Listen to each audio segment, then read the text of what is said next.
What were your reasons for writing this article? Why did you write this article? My reasons for writing this article were that I became increasingly frustrated seeing so much anti-Russian critique in mainstream Western media. And to me, most of that criticism comes from a sort of backwards Orientalist narrative that the West has been pushing about Russia for decades now, and that people continue to buy into.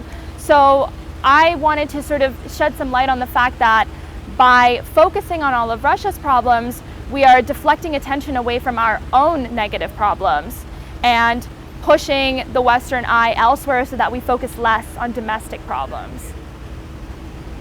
Do you consider the continuing critique of Russia by Western media a form of information war? I think it certainly is a form of information war. It's a way of boosting this narrative of the dominant Western superiority. It's a way of pushing this idea that we are democratic and altruistic, but other countries are not.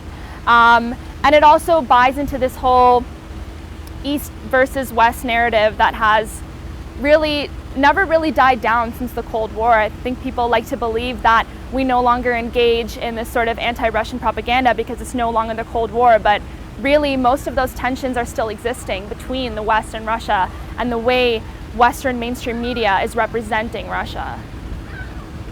What do you think of the results of the meeting of the G7 in Bavaria?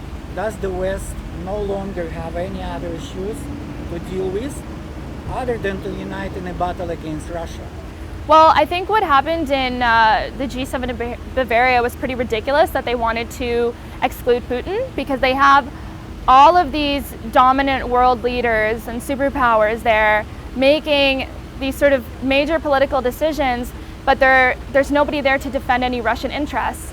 And it's not really fair that you have all these countries that are generally Western allies defending their interests, but Russia is not allowed to defend their own.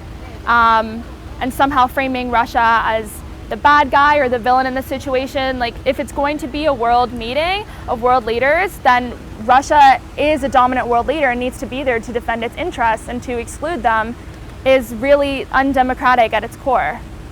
In terms of, well, the second question, I think that the West has a lot of issues to deal with here domestically that it's hurting its own people, but chooses not to deal with those issues and instead to deflect all of our problems on Russia and say that only Russia is having these problems, only Russia has discriminatory legislation, when really we have those problems here. We're just choosing not to deal with them. So the government wants to sort of move people's attention away from the fact that they are not dealing with problems that hurt marginalized people here, and instead want to focus on problems in Russia, even though Russian grassroots organizations are perfectly capable of dealing with those problems themselves and shedding light on those problems themselves. Western mainstream media chooses to do that simply to, like I said, paint this narrative of Russia as this backward place and support this idea that the West is somehow superior or more progressive in some way.